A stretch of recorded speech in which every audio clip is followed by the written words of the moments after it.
Libro de la sabiduría. Buscad la sabiduría. Busquen la sabiduría, conozcan a Dios. Capítulo 1. Amen la justicia, ustedes que gobiernan la tierra. Tengan para con el Señor los sentimientos que convienen. Búsquenlo con un corazón sincero, porque se deja encontrar por los que no lo provocan. Se manifiesta a los que tienen confianza. Sepan que los razonamientos tortuosos alejan de Dios. La omnipotencia pondrá en su lugar a los insensatos que la ponen a prueba. La sabiduría no entrará en una alma mal dispuesta, ni habitará en un cuerpo esclavo del pecado. Él es el Espíritu Santo que nos educa, huye de la duplicidad, rechaza los pensamientos estúpidos y se paraliza frente a la maldad. La sabiduría es un espíritu que ama a los hombres, pero no deja sin castigo al que blasfema, porque Dios conoce sus pensamientos íntimos, ve claro en su corazón y escucha sus palabras. Porque el Espíritu del Señor repleta el universo y mantiene en su unidad, conoce pues todo lo que se dice. Por eso, cualquiera que tome una decisión injusta no puede escapársele, no quedará sin sanción. Éste lo reducirá al silencio. Los proyectos del impío serán investigados, sus obras serán transmitidas al Señor, y sus crímenes serán castigados. Sepan que hay un oído atento que lo escucha todo, y nada de lo que se murmura se le escapa. Déjense, pues, de propósitos condenables, pues ni siquiera la palabra dicha en secreto queda sin consecuencias, y la boca mentirosa mata el alma. Nada de vida desordenada, eso sería buscar la muerte. No hagan cosas que les acarrearían la desgracia, porque Dios no hizo la muerte, y no le gusta que se pierdan los vivos. Él creó todas las cosas para que existan. Las especies que aparecen en la naturaleza son medicinales y no traen veneno ni muerte. La tierra no está sometida a la muerte, pues el orden de la justicia está más allá de la muerte. Los sin Dios dicen que no hay otra vida. Los impíos, sin embargo, llaman a la muerte con gestos y palabras. Ven en ella a una amiga y se han prendado de ella. Han hecho con ella un pacto y se hacen merecedores de caer en sus manos. Capítulo 2. Partiendo de falsos razonamientos, sacan estas conclusiones. Nuestra vida es corta y llena de decepciones. Tendremos un fin y será sin remedio. Nunca se ha visto que alguien haya subido del mundo de los muertos. Nacimos por pura casualidad. Y cuando lleguemos al final, será como si no hubiésemos existido. Nuestro soplo vital no es más que el vapor de nuestro aliento. Nuestro pensamiento salta como una chispa de latido de nuestro corazón.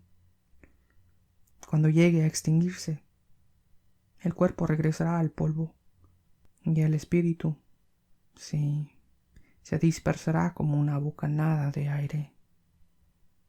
Con el tiempo se olvidarán de nuestro nombre. Nadie más pensará en lo que hicimos. Nuestra vida pasa como la sombra de una nube. Se desvanece como niebla a los rayos del sol. Nuestra vida es solo el paso de una sombra. Cuando llega el fin, es sin vuelta. Una vez sellado, nadie vuelve. Vengan, pues, gocemos de los bienes presentes. Aprovechemos de todo. ¡Ea! Vamos. Es la juventud. Que haya vino y perfumes. No dejemos que se marchiten las rosas. Pongámoslas en nuestra corona que nadie de nosotros falte a nuestras comilonas.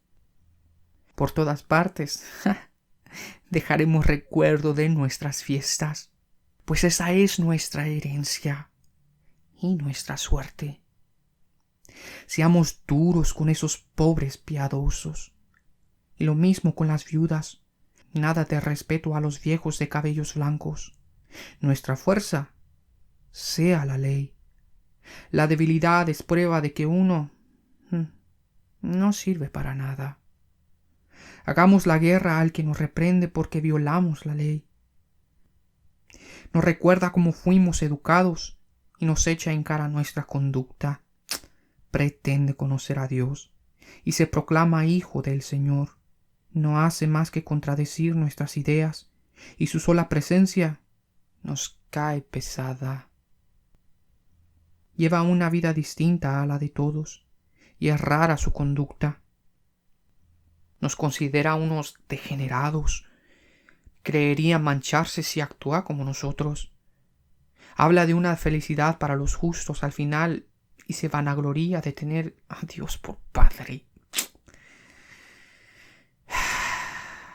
Veamos, pues, si lo que dice es verdad, y hagamos la prueba. ¿Cómo se librará? Si el justo es hijo de Dios, Dios lo ayudará y lo librará de sus adversarios. Sometámoslo a humillaciones y a torturas. Veamos cómo las acepta, probemos su paciencia. Luego condenémoslo a una muerte infame, pues, según él, alguien intervendrá.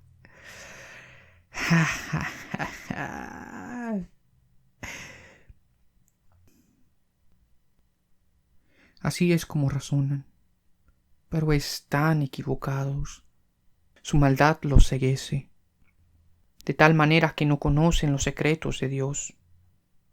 No esperan la recompensa de una vida santa, ni creen que las almas puras tendrán su paga. Pero Dios creó al hombre a imagen de su propia naturaleza, y para que fuera inmortal. La vida del diablo introdujo la muerte en el mundo, y la experimentan los que toman su partido. Los justos vivirán con Dios. Capítulo 3. Las almas de los justos están en las manos de Dios, y ningún tormento podrá alcanzarlos. A los ojos de los insensatos están bien muertos, y su partida parece una derrota. Nos abandonaron. Parece que nada quedó de ellos. Pero en realidad entraron en la paz. Aunque los hombres hayan visto en eso un castigo, ahí estaba la vida inmortal para sostener su esperanza. Después de una corta prueba, recibirán grandes recompensas. Sí, Dios los puso a prueba y los encontró dignos de él. Los probó como el oro en el horno donde se funden los metales, y los aceptó como una ofrenda perfecta. Cuando venga Dios a visitarnos, serán luz, semejantes a la centella que corre por entre la maleza. Gobernarán naciones y dominarán a los pueblos, y el Dios será su rey para siempre. Los que confiaron en él conocerán la verdad. Los que fueron fieles en el amor permanecerán junto a él. Pero los impíos, que menospreciaron al justo y renegaron del Señor, serán castigados por sus malas intenciones. Sí, ay de aquellos que rechazan la sabiduría y la disciplina. Para ellos toda esperanza es vana, todo esfuerzo inútil, toda obra estéril.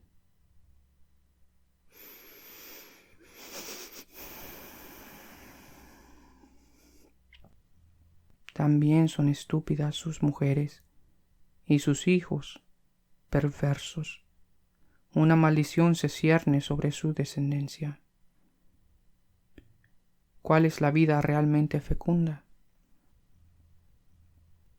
Feliz la mujer sin hijos, si ha permanecido pura, si no ha tenido alguna unión culpable. Cuando sean juzgadas las almas, se verán sus frutos. Feliz también el eunuco, si no tomó parte en el mal, ni tuvo pensamientos de rebelión contra el Señor. Su fidelidad será bien recompensada. Tendrá un lugar de privilegio en el templo del Señor, porque cualquier esfuerzo por el bien produce frutos admirables. El verdadero conocimiento es una raíz que nunca se seca. En cambio, los hijos nacidos del adulterio no maduran. La descendencia de una unión ilegítima desaparece. Si llegare a suceder que se prolonga su vida, no serán tomados en cuenta y por último, envejecerán sin gloria. Y si mueren jóvenes, será sin esperanza. La espera del juicio no les servirá de consuelo. Sí, una raza malvada está condenada a una suerte cruel. Capítulo 4. Más vale no haber tenido hijos, pero haber actuado bien. Uno será entonces considerado tanto por Dios como por los hombres, y dejará un recuerdo imperecedero. A una vida tan recta se le imita cuando se le ve, y se la echa de menos cuando desaparece. En la eternidad recibe una corona de gloria, porque triunfó en combates perfectos.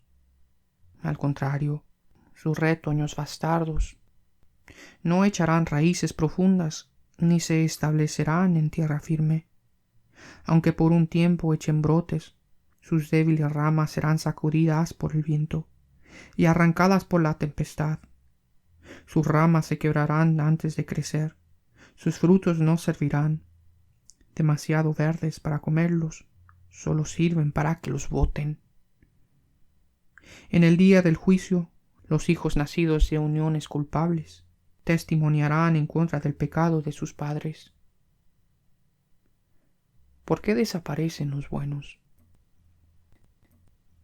El justo, en cambio, aunque muera prematuramente, encontrará su descanso. La edad que merece el respeto no depende de la duración de la vida, ni se mide por el número de los años. El verdadero conocimiento es como tener los cabellos blancos. Una vida sin mancha equivale a una edad madura. Era recto, agradó a Dios que lo amó, pero como vivía en medio de los pecadores, fue sacado de allí.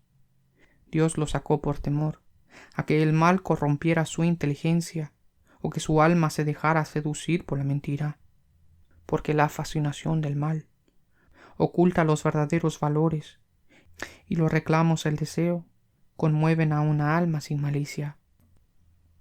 Acabó pronto, pero había recorrido ya un largo camino. Su alma era preciosa a los ojos del Señor. Por eso la retiró pronto de su ambiente corrompido. La gente al ver eso no entendió ni comprendieron que la benevolencia y la misericordia de Dios acompañan a sus elegidos y que Él vela por los suyos. El justo que muere condena a los impíos que sobreviven. Una vida joven que llega pronto a la perfección denuncia la vejez interminable de los malvados. Verán, pues, la muerte del sabio, pero sin comprender las intenciones divinas al respecto, ni porque el Señor los puso a su resguardo. Al ver eso podrán tal vez reírse, pero el Señor también se reirá de ellos, cuando a su vez sean cadáveres despreciables y estén sin defensa entre los muertos, porque el Señor los reducirá al silencio y los precipitará de cabeza, los arrancará de cuajo y los destruirá irremediablemente. Entonces sabrán lo que es el dolor, cuando todos los hayan olvidado. Se presentarán temblando cuando se haga el recuento de sus pecados, y sus crímenes se alzarán frente a ellos. El juicio de los impíos. Capítulo 5. Entonces el justo se presentará seguro de sí mismo frente a los que lo persiguieron y que redujeron a nada sus esfuerzos. Al verlo comenzarán a temblar de un miedo inmenso, asombrados de ver que se ha salvado contra toda esperanza.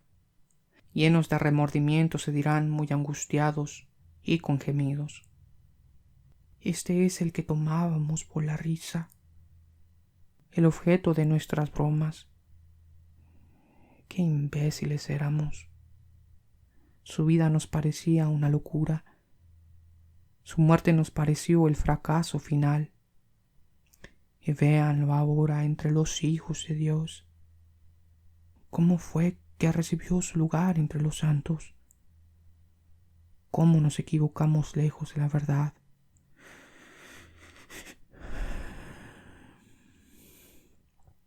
La luz de la justicia no nos iluminó. El sol no se levantó para nosotros.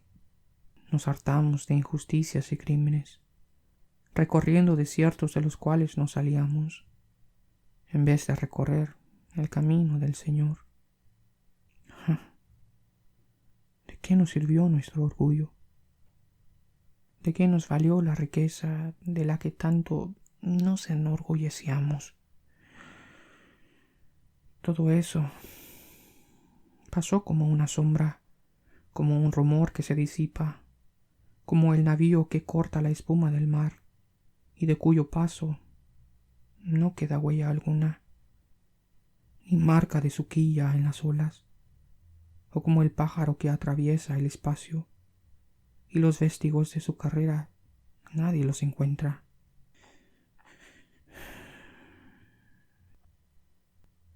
Que no deja ninguna señal de su trayecto. Sus plumas rozaron el aire leve. Un silbido se produjo al partirlo. Batiendo sus alas se abrió camino. Pero después, ¿quién encontró una huella de su vuelo? O como una flecha disparada al blanco, el aire que va cortando vuelve sobre sí mismo, sin permitir que se vea su camino. Así también nosotros, apenas nacimos, desaparecimos. Nos hemos agotado en nuestras malas obras y no tenemos mérito alguno que podamos mostrar. Sí, la esperanza de los impíos es como la paja que se lleva el viento, o como el copo de nieve que arrastra la tormenta, como el humo disipado por el viento, o el recuerdo de un huésped de un día que se olvida. Los justos, en cambio, viven para siempre, y su recompensa está junto al Señor. Cuidan de ellos en casa del Altísimo. Recibirán de manos del Señor la corona magnífica, la diadema radiante. Con su mano derecha los cubrirá, y con su brazo los protegerá. Su amor celoso los llevó a tomar las armas, moviliza el universo para castigar a sus enemigos. Toma como coraza la rectitud, y como casco escogió sus juicios equitativos, y su invencible santidad les sirve de escudo. Se ha hecho una espada con su cólera inflexible, y junto con el universo lucha contra los insensatos. Los dardos de rayo darán recto en el blanco, disparados de las nubes como un arco bien tenso. Los granizos de su cólera caerán sobre ellos, el océano se indignará contra ellos, y los ríos se inundarán sin piedad. El aliento de su poder se alzará contra ellos, y los dispersará como el huracán. Su pecado convertirá a la tierra en desierto. Las maldades de los poderosos echarán abajo sus tronos. No hay sabiduría sin verdadera religión. Los reyes deben buscar la sabiduría.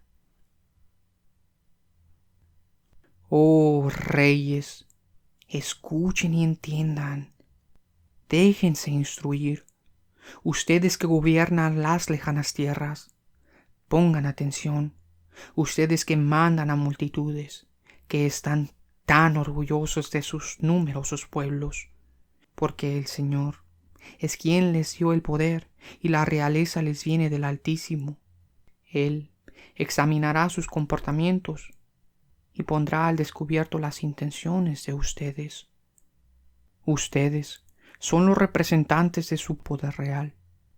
Ahora bien, si no han juzgado conforme a la justicia, ni han observado su ley, ni procedido según la voluntad de Dios, los declarará culpables bruscamente, de manera terrible.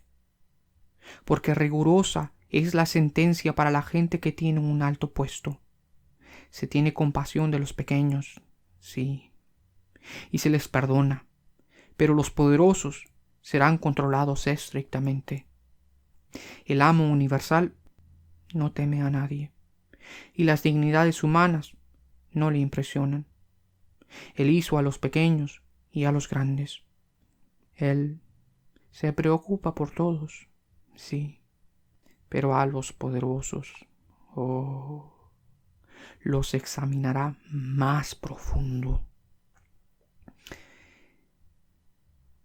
A ustedes, pues, príncipes, me dirijo para que aprendan la sabiduría y no caigan, porque los que observan santamente las leyes santas se harán santos, y los que hayan profundizado encontrarán en ella su defensa.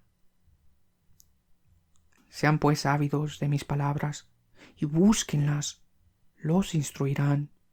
La sabiduría es luz y no se torna opaca.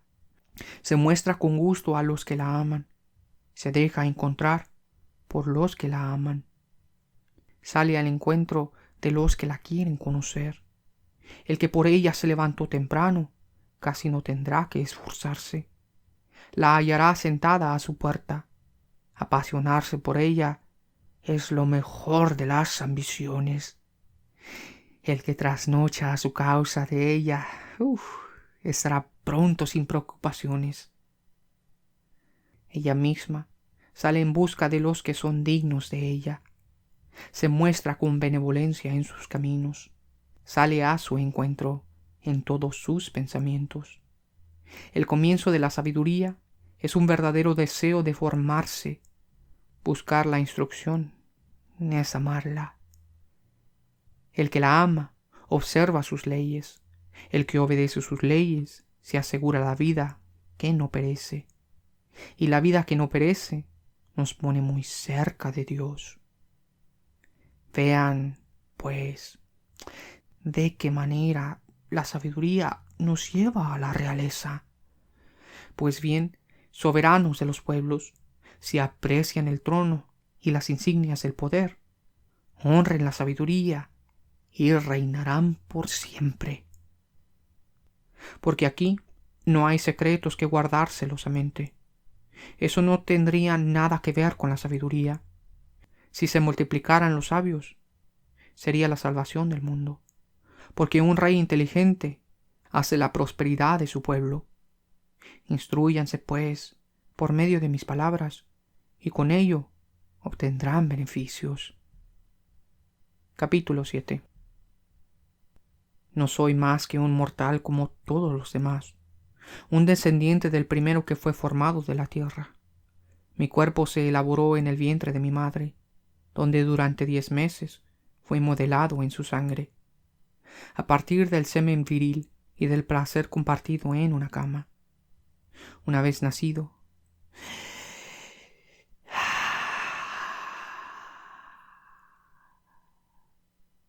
respiré el mismo aire que los demás, y vine a caer en la misma tierra. Lancé el primer grito, ¡ah! Y lloré como ellos. Me envolvieron los pañales y cuidaron de mí. Ningún rey, no, comenzó su vida de otra manera. La vida solo tiene una entrada, y la salida es la misma para todos. Oré, y me fue dada la inteligencia. Supliqué, y el espíritu de sabiduría vino a mí. La preferí a los cetros y a los tronos, y estimé en nada a la riqueza al lado de ella. Vi que valía más que las piedras preciosas. El oro es solo un poco de arena delante de ella, y la plata menos que el barro. La amé más que a la salud y a la belleza. Incluso la prefería a la luz del sol, pues su claridad nunca se oculta. Junto con ella me llegaron todos los bienes. Sus manos estaban repletas de riquezas incontables. Recibía con alegría todas esas cosas que me proveía la sabiduría, pero todavía no sabía que la sabiduría era su madre. Estudié de manera desinteresada, por eso la comparto sin segundas intenciones. Es una riqueza que no se esconde, porque la sabiduría es para los hombres un tesoro inagotable. Los que la adquieren se hacen amigos de Dios debido a los frutos de su educación. Que Dios permita que pueda hablar correctamente de ella y apasionarme por ella en medida de los beneficios recibidos, porque Él es quien conduce a la sabiduría y dirige a los sabios. Estamos en las manos de Dios, nosotros, nuestras palabras, nuestras reflexiones y nuestras habilidades. Él me dio el verdadero conocimiento de la realidad, la constitución del universo y las propiedades de los elementos, el comienzo y el fin del entretiempo, las posiciones del sol y la altamancia de las estaciones, los ciclos del año y el movimiento de las estrellas, las diferentes especies y el comportamiento de las fieras salvajes, el poder de los espíritus y los problemas de los hombres, la variedad de las plantas y las propiedades de sus raíces. Supe, pues, todo lo que está oculto y todo lo que se ve, puesto que la sabiduría que lo ha hecho todo me lo enseñaba. En ella se encuentra un espíritu inteligente, santo, único, múltiple, ágil, móvil, penetrante, puro, límpido, no puede corromperse, orientado al bien y eficaz. Es un espíritu irresistible, bienhechor, amigo de los hombres, firme, seguro, impasible, que lo puede todo y que vela por todo. Impregna a todos los otros espíritus por inteligentes, puros y sutiles que sean. La sabiduría es más movible que cualquier cosa. Gracias a su fuerza, atraviesa y lo penetra todo. Se desprende como un vapor del poder de Dios. Es una emanación muy pura de su gloria. Por eso, nada de sucio se introduce en ella. Es la irradiación de la luz eterna, el espejo sin tacha de la actividad de Dios y la imagen de su perfección. Es una, pero lo puede todo. Sin salir de sí misma, lo renueva todo. De generación en generación, pasa a las almas santas de las cuales hace amigos de Dios y profetas. Porque Dios solo ama al que vive con la sabiduría. Es más bella que el sol y supera a cualquier constelación comparada con la luz. Le gana, porque la noche sucede al día, mientras que el mal jamás vencerá a la sabiduría. Capítulo 8. Sí, la sabiduría se extiende de un extremo al otro lado de la tierra. En todas partes pone orden. La amé y la deseé desde mi juventud. Traté de tomarla como esposa porque estaba enamorado de su belleza. El hecho de que esté cerca de Dios hace resaltar su noble origen. El dueño de todas las cosas la amó. Fue iniciada en el conocimiento mismo de Dios, y ella decide qué obras y qué realizar. Si lo que se desea en el mundo es la riqueza, ¿acaso hay riqueza más grande que la sabiduría que todo lo realiza? Y si la inteligencia precede de las obras, ¿quién entre los vivos hace las cosas mejor que ella? ¿Aman ustedes la rectitud? Sepan que todas las virtudes son fruto de su trabajo. Ella enseña la prudencia y la inteligencia, la justicia y el valor. Nada hay en la vida que sea más útil a los hombres. Busca a alguien vastos conocimientos. La sabiduría conoce las cosas del pasado y proviene el provenir. Sabe interpretar los discursos y resolver los enigmas. Anuncia de antemano las señales de la naturaleza y los prodigios, el fin de las épocas y de los tiempos. Por eso decidí tomarla como compañera de mi vida. Sabía que me aconsejaría en los momentos felices y me sostendría en las preocupaciones y en las penas. Gracias a la sabiduría, me decía, seré honrado por las muchedumbres y, a pesar de mi juventud, respetado por los ancianos. Reconocerán en mí un discernimiento penetrante, y los poderosos me admirarán. Si me callo, me esperarán. Si hablo, estarán atentos, y aunque se prolongue mi discurso, seguirán escuchándome.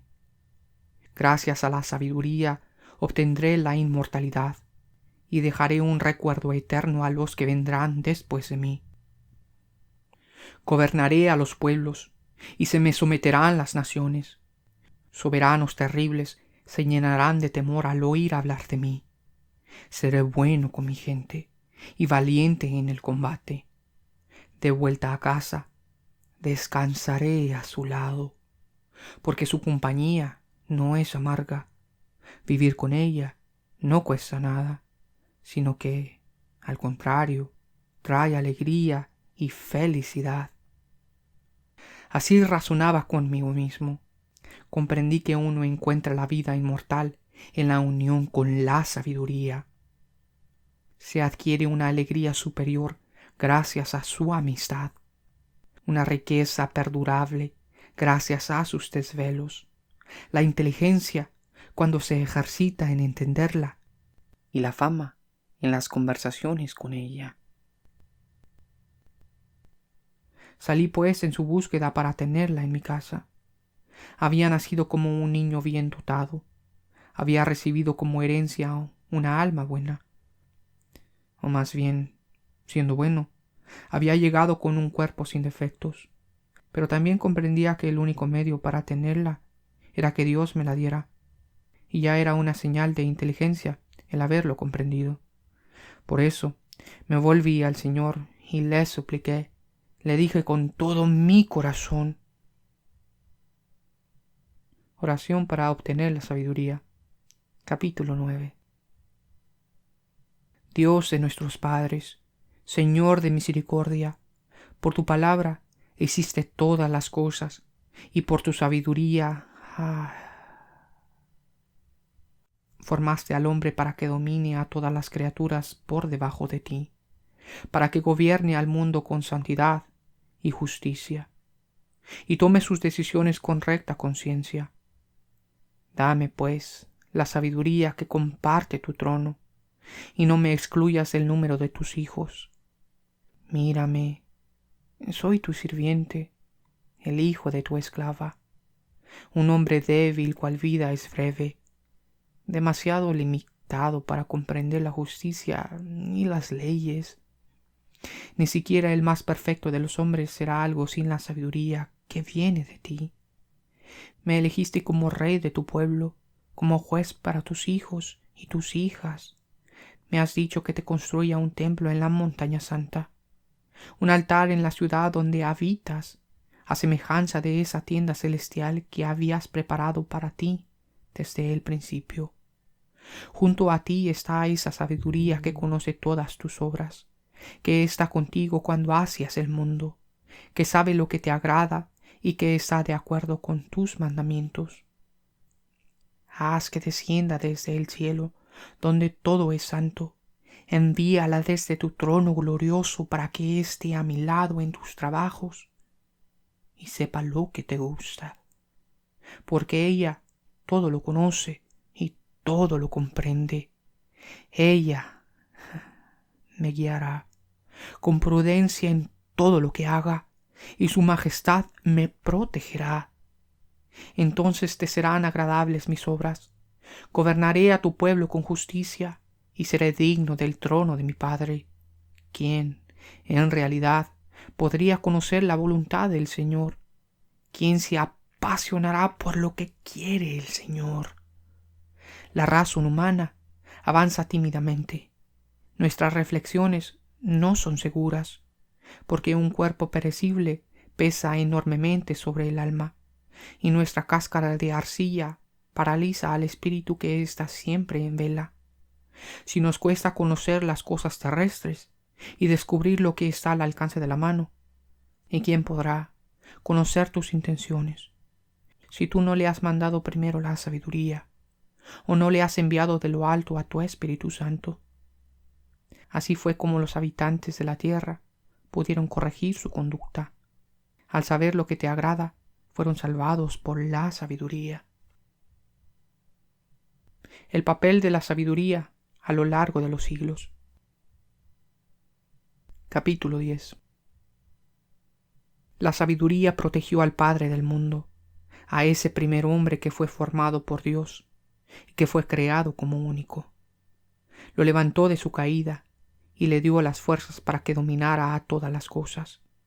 El hombre se alejó de ella, arrastrado por su propio furor. Se hizo malo hasta matar a su hermano, y se perdió junto con su arrebato. Pero cuando por culpa de él las aguas inundaron la tierra, la sabiduría lo salvó una vez más. Ella guiaba a su barca. Más tarde, los pueblos se juntaron para hacer el mal, y la discordia se instaló por medio de ellos. La sabiduría reconoció entonces a otro justo, lo mantuvo irreprochable delante de Dios, y le dio las fuerzas para sobreponerse a la ternura por su Hijo.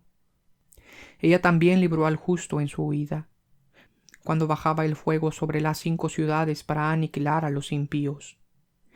Y aún hasta ahora permanece un testigo de su perversidad, una tierra árida y siempre humeante, arbustos cuyos frutos no maduran, una columna de sal en recuerdo de la que no creyó. Los que se apartaron del camino de la sabiduría no solo fueron castigados, perdiendo una felicidad, sino que sus ruinas están allí como un recuerdo para todos los vivos, para que sus pecados no sean nunca olvidados. En cambio, la sabiduría libró de sus problemas a los que la servían.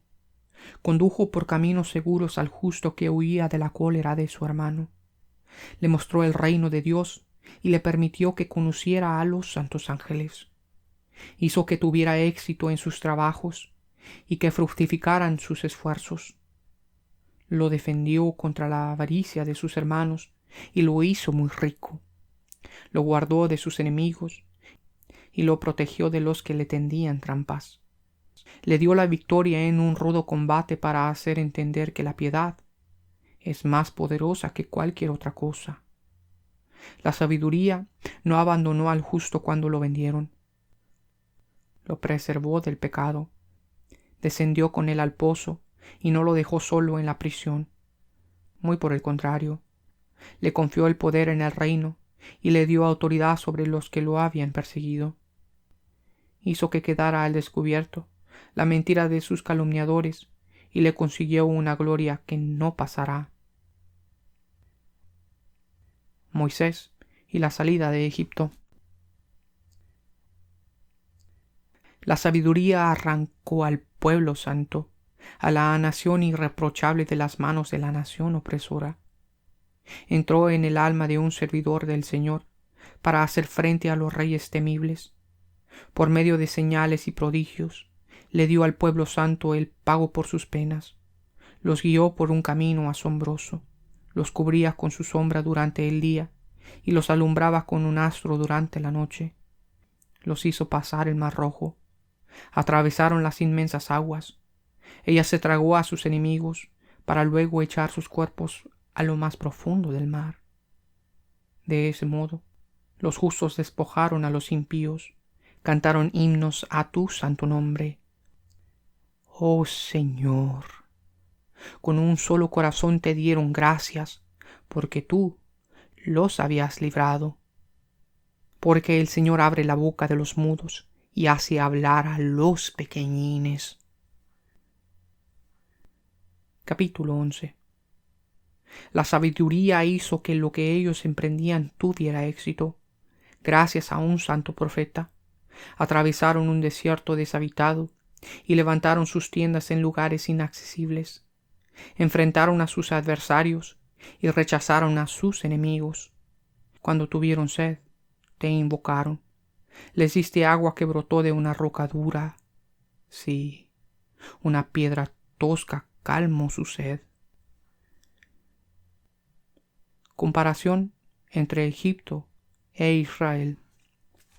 Los mismos elementos que habían servido para castigar a sus enemigos se transformaban en beneficios para el pueblo santo. Los egipcios vieron cómo su río, un verdadero río que corría en todas las estaciones, estaba manchado con un barro sanguinoliento. Era un castigo por el decreto que había ordenado matar a los recién nacidos de Israel. En cambio, tú diste a tu pueblo, contra toda esperanza, una agua abundante. Después de haber padecido sed, comprendieron mejor cómo castigabas a sus enemigos. Para ellos, la prueba había sido más que una suave corrección. En cambio, veían cuán gran castigo atormentaba a los impíos, cuando los azotaba tu justa cólera. Pusiste a prueba a tu pueblo, como un padre corrige a su hijo, pero a sus enemigos los condenaste como lo hace un rey severo. Tuvieron que sufrir la partida de Israel, y sufrieron también después, cuando se acordaban de todo lo que les había pasado. Sentían una doble pena. Cuando supieron que el agua, instrumento de su castigo, se había vuelto favorable para Israel, reconocieron entonces la mano del Señor. Mucho antes habían expuesto a Moisés a la muerte. Más tarde lo habían rechazado con desprecio, pero ahora lo admiraban debido a esa sed que los devoraba, a ellos y no a los justos.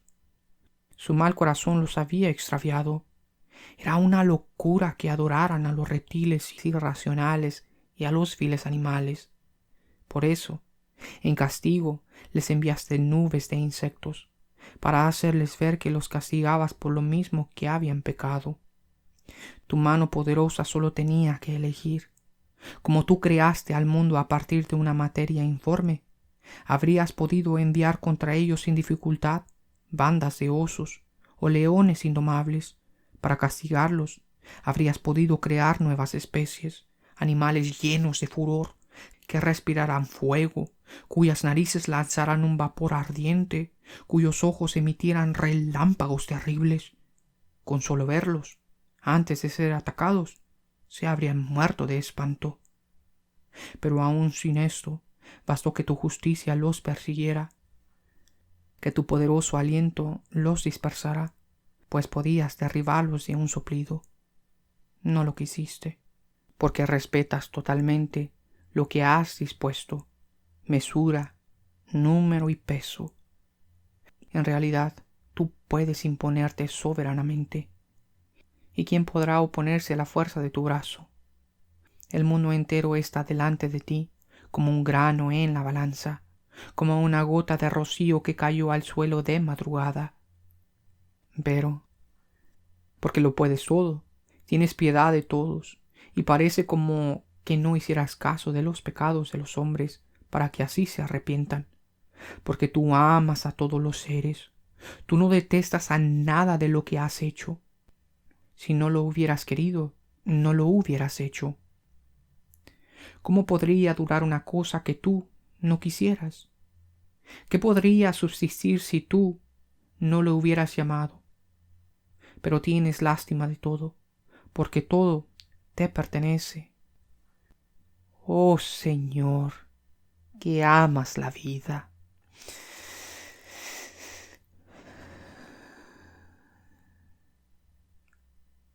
Capítulo 12. Y tú, espíritu imperecedero, estás en todo.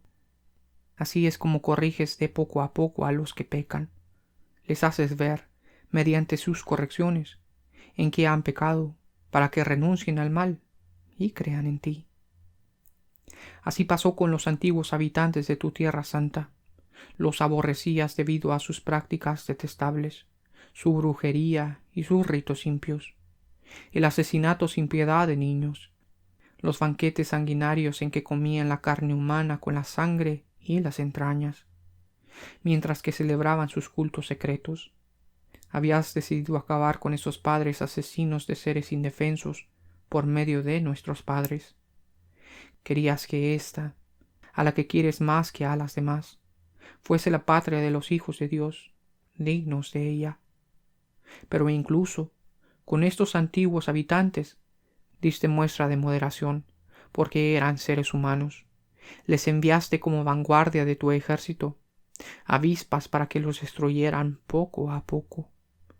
Sin duda, habrías podido aplastar a los impíos por medio de los justos a través de una batalla, o aniquilarlos de un solo golpe por medio de fieras terribles o con una sola palabra salida de ti. Pero al castigarlos progresivamente, les dabas oportunidad para que se arrepintieran. No ignorabas, sin embargo, que su interior era perverso y que su maldad era innata, y que no cambiarían, porque su raza había sido declarada maldita desde el principio. De todos modos, no fue por medio de alguien que dejaste sin castigo sus crímenes, porque ¿quién podría decirte: «¡Ah! ¿Qué has hecho?» ¿Quién podría oponerse a tus decisiones? ¿Quién podría llamarte la atención por aniquilar a naciones que tú creaste? ¿Quién te impediría castigar a hombres injustos? Fuera de ti, ¿qué te preocupas de todos? No hay otro Dios al que tengas que probarle que no actuaste injustamente. No hay tampoco rey o soberano alguno que pueda oponérsete cuando decides castigar, puesto que tú eres perfectamente justo. Lo haces todo con justicia. Harías un mal uso de tu poder si condenaras al que no merece ser castigado. Tu fuerza es el fundamento de tu justicia. Como eres el dueño de todas las cosas, puedes también perdonarlas. Muestras tu fuerza a los que ponen en duda tu poder absoluto. Castigas la audacia de los que lo desafían.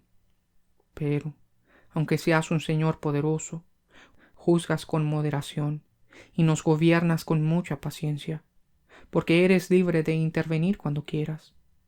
Al actuar así, le has mostrado a tu pueblo que el justo debe amar a todos los hombres, y has dado a tus hijos esa dulce esperanza de que después del pecado les permites que se arrepientan.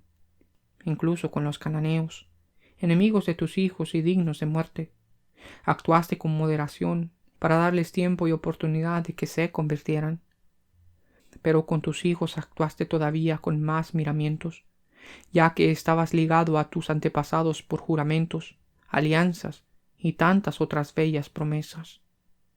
De tal manera que cuando castigas a nuestros enemigos con moderación, lo haces para que aprendamos, para que pensemos en tu bondad cuando nos toque ser jueces, y para que confiemos en tu misericordia cuando seamos juzgados. A los que vivían alocadamente en el mal, los castigaste por medio de sus ídolos abominables. Habían llegado muy lejos por los caminos del terror, tomando como dioses a los animales más feos y más despreciables. Se habían dejado engañar como niños sin juicio. Así, como a niños que no piensan, les dirigiste primero una leve advertencia. Pero no comprendieron esos benignos reproches, así que merecían experimentar el juicio de Dios. En medio de sus sufrimientos, se indignaron con esos animales a los que habían tomado por dioses, y que ahora se transformaban en los instrumentos de su castigo. Entonces descubrieron y reconocieron como Dios al que antes se negaban a ver. Ese fue el motivo del castigo supremo que cayó sobre ellos. El error de los que adoran a las fuerzas de la naturaleza. Capítulo 13. La ignorancia de Dios siempre manifiesta en los hombres una falla esencial. Todo lo que admiran por su valor no los llevó a conocer al que es. Se quedaron con las obras y no reconocieron al artesano. Consideraron como dioses que gobiernan al mundo tanto al fuego como al viento y a la brisa, al firmamento estrellado, al agua impetuosa o a las luminarias del cielo. Fascinados por tanta belleza, los consideraron como dioses, pero entonces no debieron haber sabido que su soberano es todavía más grande, porque solo son criaturas que hace que aparezca toda esa belleza. Si estaban impresionados por su fuerza y su actividad, debieron haber comprendido que su Creador es más poderoso aún, porque la grandeza y la belleza de las criaturas dan alguna idea del que les dio el ser. Pero quizás no haya que criticar tanto a esa gente. Tal vez se extraviaron cuando buscaban a Dios y querían encontrarlo. Reflexionaban sobre las criaturas que lo rodeaban, y lo que veían era tan hermoso que se quedaron con lo exterior. Si fueron capaces de escudriñar el universo, ¿cómo no descubrieron en primer lugar al que es su dueño?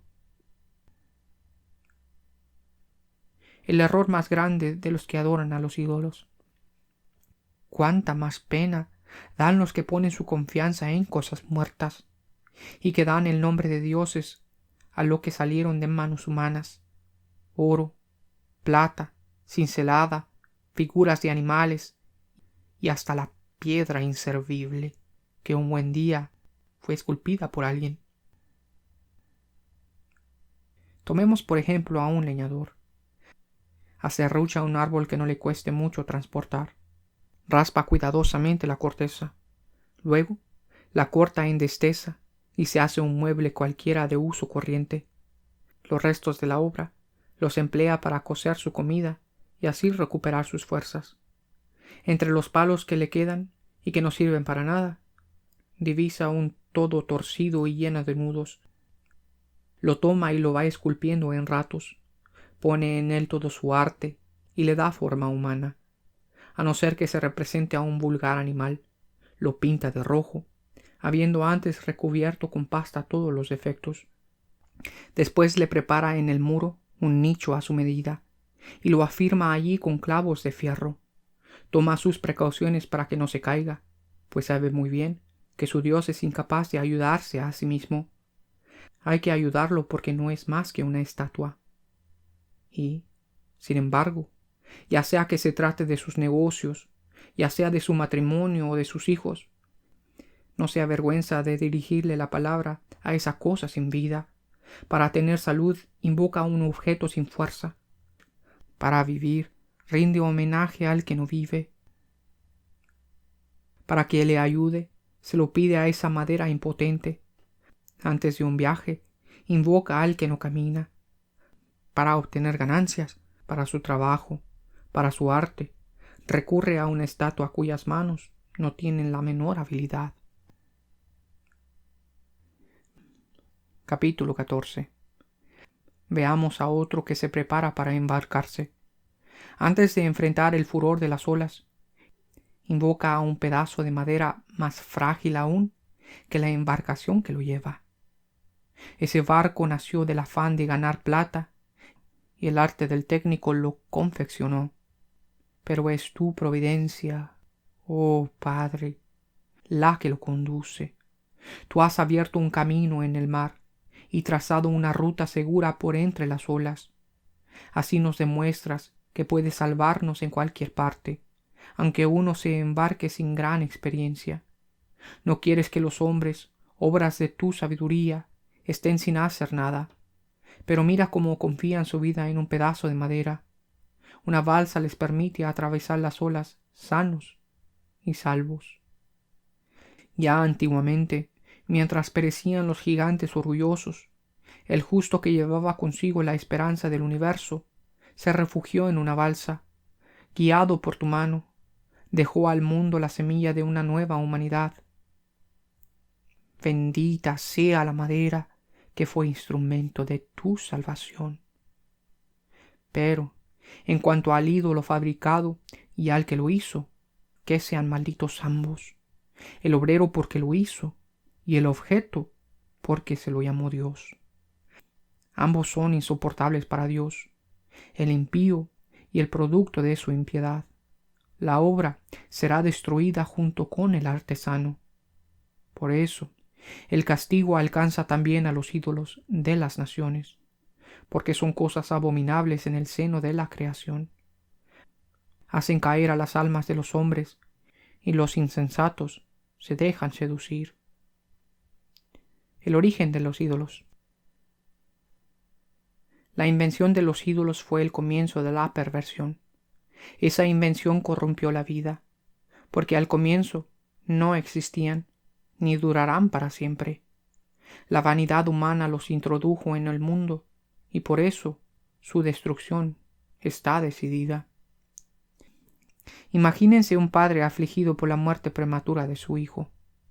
Manda a hacer una imagen de él, y luego honra como Dios al que no es más que un difunto. Transmite a su familia ritos y ceremonias, y con el tiempo esta costumbre impía se consolida hasta tal punto que se hace obligatoria para todos. De igual modo, se veneran estatuas por órdenes de los príncipes, aquellos de sus súbditos que no podrían honrarlos personalmente porque vivían lejos. Quisieron tener su retrato. Mediante esa imagen podrían venerar al rey como si estuviera presente. El talento del artista hizo que aumentara ese culto entre los que no conocían al soberano. Con el afán de agradarle, se las ingenió para representar lo más bello de lo que era. La representación era tan perfecta que la muchedumbre se dejó seducir. Así llegó rápidamente a ver a un Dios en el que se veneraba. Todo esto se ha convertido en una trampa para los vivos. Hombres azotados por la desgracia o sometidos a los poderosos dieron a piedras o a la madera el nombre incomunicable. Consecuencias del culto a los ídolos. No les bastó con tal error en el conocimiento de Dios. La ignorancia los llevó a tan grandes contradicciones que les llegaron a considerar como normales los peores excesos, los asesinatos de niños que eran ofrecidos en sacrificios, los ritos secretos, las orgías furiosas y extravagantes, ni el más mínimo recato en sus vidas o en su matrimonio.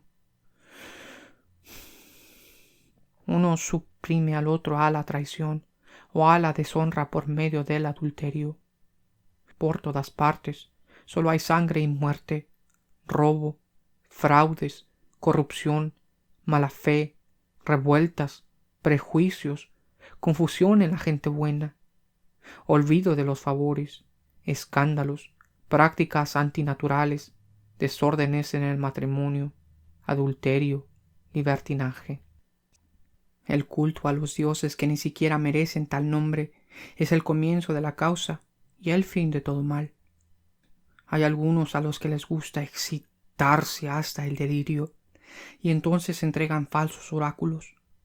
Otros viven en el mal y llegan hasta el perjuicio, sabiendo que se apoyan en ídolos sin vida. ¿Cómo tendrían miedo de que sus falsos juramentos sean castigados? Pero con toda justicia serán castigados por dos motivos. Primero, porque desconocieron a Dios al irse con los ídolos. Y segundo, porque cometieron un fraude. Al hacer falsos juramentos, menospreciaron lo que es sagrado. Aunque los ídolos sean importantes, el castigo reservado a los pecadores alcanzará también a los impíos. Israel rechaza la idolatría. Capítulo 15. Pero tú, oh Dios nuestro, eres bueno y veraz. Tú eres paciente y gobiernas el universo con misericordia. Aunque pequemos, somos tuyos, pues reconocemos tu poder. Pero, sabiendo que somos tuyos, evitaremos el pecado. Toda la rectitud consiste en conocerte. Reconocer tu poder es el punto de partida de la inmortalidad. Nosotros no nos hemos dejado engañar por una invención mentirosa de los hombres, por esas obras inútiles de los artistas. Esos ídolos embadurnados de colores solo conmueven a los insensatos, que pueden excitarse por la belleza inanimada de las imágenes muertas. En verdad, los fabricantes de imágenes solo buscan su desgracia y la tienen más merecida, y lo mismo los que creen en ellas y las adoran. Veamos ahora a un alfarero. Moldea concienzudamente la blanda arcilla, modela para nuestra habilidad toda clase de objetos. De la misma masa saca utensilios destinados a usos nobles y otros a usos ordinarios. ¿Para qué servirá tal o cual cántaro? Eso lo decide el alfarero. Con la misma arcilla elabora la estatua de un dios falso. Cuánto trabajo perdido por un hombre justamente salido de la tierra y que dentro de poco volverá a ella cuando le pidan de nuevo su alma. No reflexiona que tendrá que morir y que su vida es breve. Solo piensa en rivalizar con los orfebres y los fundidores de plata. Imita a los que cuelan el bronce y se gloría de fabricar cosas falsas. Su corazón no es más que ceniza. Sus ambiciones son más inconsistentes que la tierra, pero su existencia tiene menos valor que la arcilla, ya que ignora al que lo formó y no reconoce al que le insufló una alma consciente, poniendo en él el soplo vital. La vida le parece un juego y la existencia una seguidilla de negocios. Hay que sacar provecho, dice, de cualquier parte, incluso del mal. Ese hombre sabe mejor que los otros que peca al fabricar de un mismo barro cosas e imágenes divinas. Pero tus enemigos de tu pueblo, los que lo oprimieron, eran realmente insensatos y merecían más lástima que pobres niños ingenuos. Habían adoptado como dioses a ídolos vencidos de todas las naciones, imágenes incapaces de ver con sus ojos, respirar con su nariz, oír con sus oídos, pero no podían ni tocar con sus dedos, ni caminar con sus pies. Eso era normal, pues fue un hombre quien los hizo. El que los elaboró no tenía más vida que el que se las dio. Y ni siquiera era capaz de hacer un dios que se le asemejara, porque sus manos impias de mortal solo producían cosas muertas. Ese hombre tenía más valor que los objetos que adora. Él por lo menos vive, pero estos, jamás. Esa gente adora hasta las fieras más repugnantes, porque de hecho son más estúpidas que las demás. Estas no tienen absolutamente nada de atrayente y espantan cualquier deseo de alabar a Dios y de darle gracias. Se retoma la comparación entre Egipto e Israel, castigo y bendición. Por eso, nuestros perseguidores fueron justamente castigados por animales de ese género y atormentados por una multitud de insectos. En cambio, a tu pueblo, en vez de castigarlo, lo colmaste de favores. Le enviaste un alimento maravilloso, codornices, para saciar su hambre voraz. Cuando nuestros enemigos tenían hambre, sintieron asco ante el aspecto horroroso de los animales que les enviaste. Tu pueblo, en cambio, después de una breve privación, disfrutó de un alimento exquisito. Era necesario que se castigara a los opresores con una hambre implacable, y que tu pueblo, en cambio, viera de qué manera eran torturados sus enemigos. Incluso cuando fieras feroces se apoderaron furiosamente de los tuyos, y cuando éstos sucumbieron por las mordiduras de serpientes venenosas, tu cólera no duró hasta el final. El castigo que se dejó caer por un momento tenía valor de advertencia. Esta señal de salvación les recordaría los mandamientos de tu ley. En efecto, cualquiera que se volvía a ese objeto de bronce se salvaba, no por lo que tenía en su vista, sino por ti, el Salvador de todos. Y ahí, una vez más mostraste a nuestros enemigos que eres tú el que envía cualquier castigo. Eran mordeduras de langostas y de moscas que les provocaban la muerte, sin que se encontrara remedio para mantenerlos con vida. Esa era la prueba de que tenían ese castigo totalmente merecido. Tus hijos, en cambio, resistían aún las dentelladas de serpientes venenosas. Y esto porque dabas una muestra de misericordia y los salvabas. Eran mordidos para recordarles tus oráculos, para que así no te olvidaran completamente, ni se volvieran insensibles a tus favores. Y muy pronto fueron curados. Tu curación no se debió a hierbas o a pomadas, sino a tu palabra, Señor, porque tú lo sanas todo. Sí, tú tienes poder sobre la vida y la muerte. Tú haces que bajen los hombres a la morada subterránea, o tú los preservas de ella. El hombre, en su maldad, es capaz de quitar la vida, pero no puede hacer que vuelva el alimento cuando se ha escapado, ni puede llamar de nuevo al alma que ha partido. Es imposible escapar tu mano. Los impíos que se negaron a reconocerte fueron azotados por tu brazo poderoso, perseguidos por las lluvias extraordinarias, por el granizo y tormentas inclementes. El fuego los devoró. Extraño fenómeno. Fue justamente el agua que lo apaga todo, donde el fuego ardía más violentamente, porque todos los elementos se juntaron para proteger a los justos. Unas veces las llamas cesaban para no quemarlos, a los animales que habían sido enviados contra los impíos. Así comprenderían que Dios quería castigarlos. Otras, en cambio, la llama surgía con más fuerza bajo el aguacero para destruir las cosechas de un país perverso.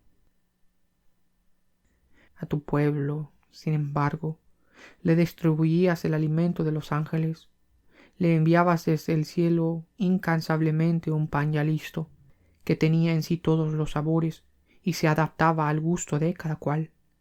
Ese alimento demostraba tu ternura por tus hijos, ya que respondía a los deseos del que lo comía y se transformaba en lo que quería cada uno.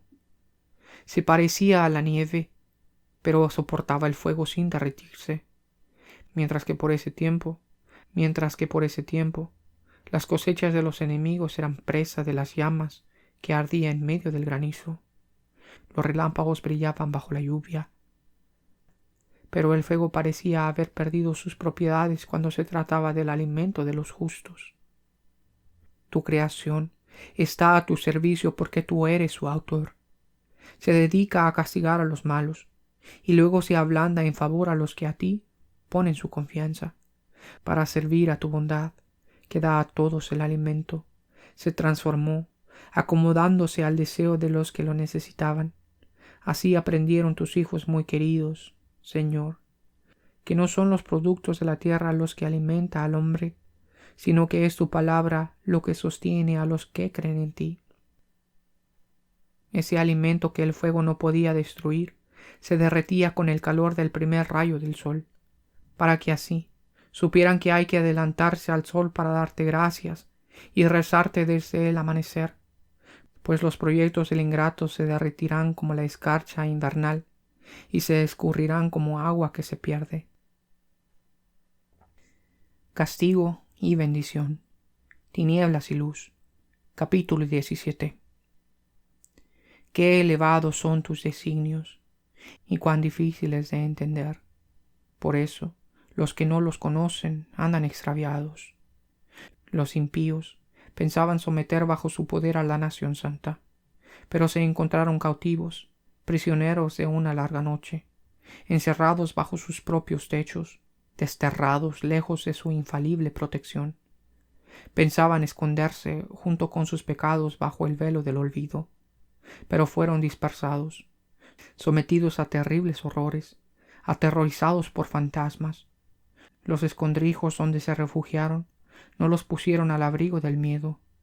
Ruidos espantosos resonaban a su alrededor, y se les aparecían espectros lívidos, de rasgos lúgubres.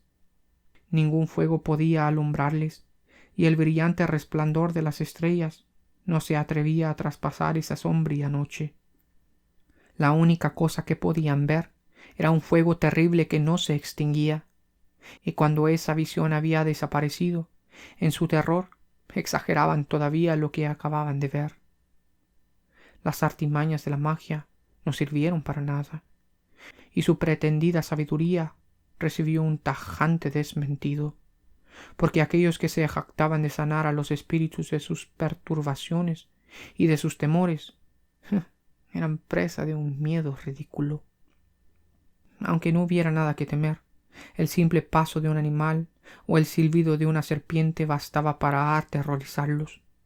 Se morían en convulsiones de miedo, no atreviéndose a mirar ese aire que nos rodea y de cual nadie podría huir, porque la maldad es miedosa, se condena a sí misma, perseguida por su conciencia, espera siempre lo peor. Tener miedo es simplemente renunciar a la ayuda de la razón. Mientras menos se cuenta con esta ayuda interior, más aumenta la causa desconocida de sus sufrimientos. Esa noche había surgido de un mundo infernal, mundo de las impotencias. Se había apoderado de ellos durante el sueño y los mantenía en la impotencia. A lo largo de toda esa noche se veían perseguidos por espectros y permanecían clavados en su sitio. Un miedo horrible y súbito los embargaba. Cada uno permanecía donde había caído, inmovilizado en esa prisión sin grillos. Fuera labrador, pastor o trabajador solitario, cada uno había sido tomado de improviso, sin poder resistir. Una misma oscuridad los tenía a todos encadenados. Todo lo llenaba de terror y los paralizaba. El murmullo de la brisa, el gorjeo de un pajarito entre las ramas, o el ruido regular de una cascada, o el estruendo de un desmoronamiento de piedras en una pendiente, o la carrera invisible de animales saltando, o aun el aullido de las fieras salvajes y el eco retumbante a las gargantas de las montañas. El resto del mundo disfrutaba de una brillante luz sin que nadie le impidiera realizar sus trabajos. Sobre ellos, en cambio, pesaba una abrumadora noche, imagen de las tinieblas que les tocarían en suerte un día. ¿No eran en sí mismos más poderosos que las tinieblas? Capítulo 18. Para tus santos, sin embargo, resplandecía la luz. Los egipcios no los veían, pero los oían y pensaban que habían tenido mucha suerte al liberarse de ellas. Además, les agradecían que no se vengaran después de todo lo que habían sufrido y les pedían perdón. En vez de una oscuridad diste a tu pueblo una columna de fuego para que los guiara en su viaje a la aventura. Su gloriosa migración se iba pues a hacer bajo un sol que no les quemaría. Los egipcios merecían esa privación de la luz, esas tinieblas que los aprisionaban. ¿No habían ellos acaso retenido cautivos a tus hijos, que debían llevar al mundo la luz inapagable de tu ley? La muerte de los primogénitos egipcios. Quisieron exterminar a los recién nacidos del pueblo santo. Moisés fue el único que se salvó entre los que eran abandonados. Para castigarlos, hiciste perecer a un gran número de ellos. Luego los ahogaste a todos juntos en el mar impetuoso. Esa noche había sido anunciada a nuestros padres, para que supieran después valorar tus promesas y depositaran en ellas su confianza. Tu pueblo, pues, aguardaba el momento en que los justos serían salvados y sus enemigos arruinados. Al castigar a nuestros adversarios, cubriste de gloria a tus elegidos, es decir, a nosotros mismos. Tus santos hijos, la raza de los buenos, ofrecieron pues en secreto el sacrificio y se comprometieron a observar esa ley divina. El pueblo seguiría siendo solidario tanto en los éxitos como en los peligros, después de lo cual entonaron los cantos de sus padres. Ese mismo momento les hacían eco los clamores confusos de sus enemigos, junto con los gritos lastimeros que lloraban a sus hijos. Una misma sentencia había castigado al servidor y a su patrón. El hombre del pueblo sufría lo mismo que el rey. lloraban a sus innumerables muertos, derribados todos por la misma muerte. Los vivos no daban abasto para enterrarlos. La flor y la nata de esa raza había aparecido en un instante. En un primer momento se habían negado a creer, engañados por sus magos, pero después de la muerte de sus primogénitos, reconocieron que este pueblo era hijo de Dios. Cuando todo estaba tranquilo en medio del silencio, y había transcurrido la mitad de la noche, tu palabra omnipotente se lanzó desde lo alto de los cielos, donde está junto a tu trono real, y se precipitó como un guerrero furioso sobre el país condenado al exterminio. Llevaba como espada acerada tu irrevocable decisión. Tocaba el cielo y pisaba la tierra. Cuando golpeaba aparecía la muerte por todas partes. De repente se sintieron perturbados por apariciones y horribles pesadillas. Un terror indecible se apoderó de ellos. Cuando caían agonizando en cualquier parte, sabían decir que morirían, porque habían sido informados por los sueños que los habían perturbado. No debían sucumbir sin saber por qué tenían que sufrir. Es cierto que los justos también experimentaron la muerte. El flagelo alcanzó a muchos de ellos en el desierto. Pero la cólera de Dios no duró tanto. Un hombre intachable tomó inmediatamente su defensa con las armas de su ministerio, la oración y el incienso de los sacrificios expiatorios. Así enfrentó a tu cólera, Señor, y puso fin a tu prueba. Vieron entonces que era tu servidor. Puso fin a tu resentimiento no con la fuerza física o con la eficacia de las armas, sino con su palabra.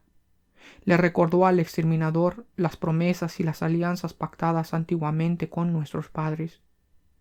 Cuando se interpuso, los muertos ya se apilaban. Puso fin a la cólera y le cerró el camino hacia los vivos.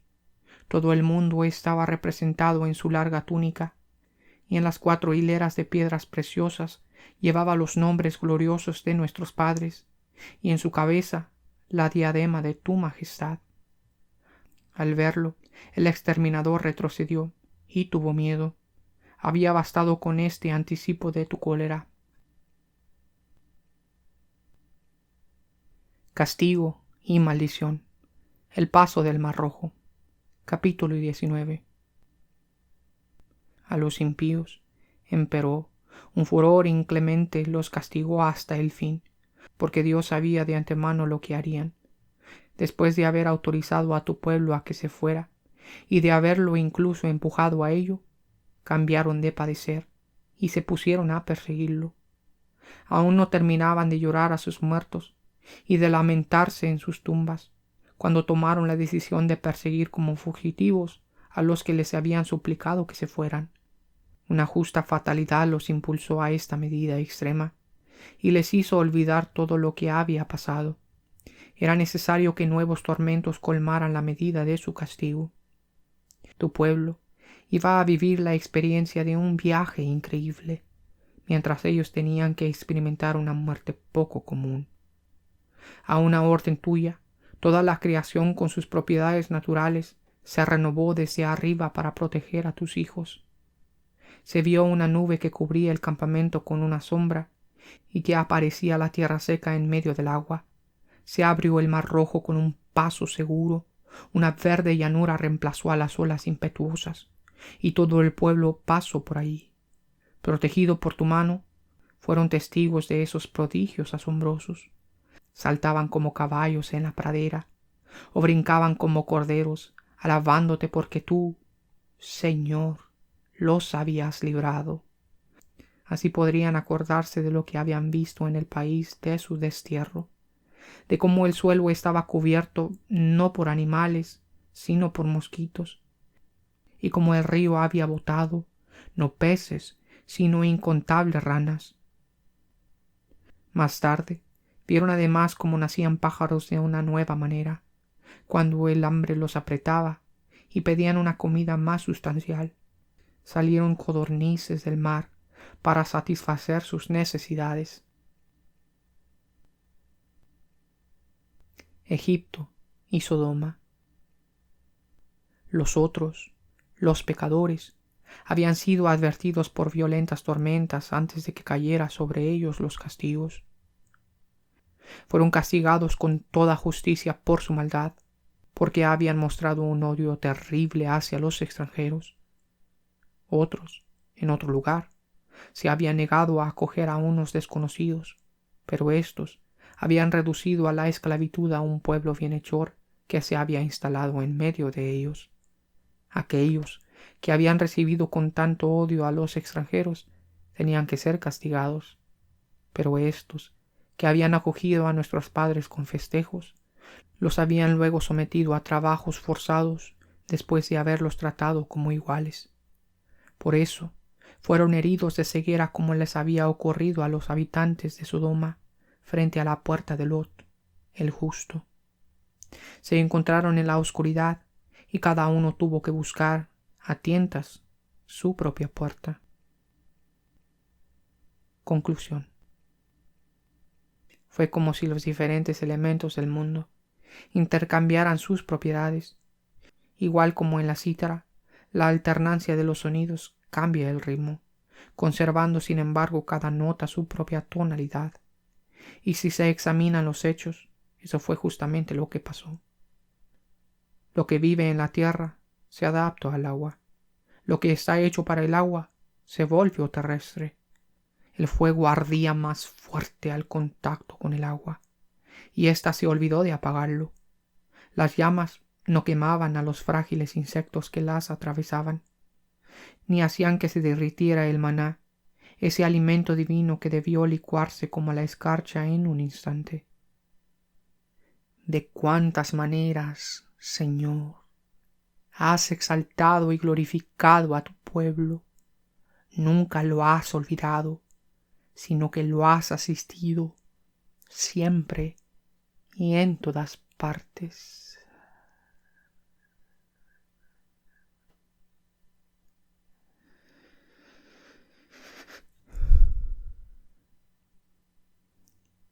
Palabra de Dios.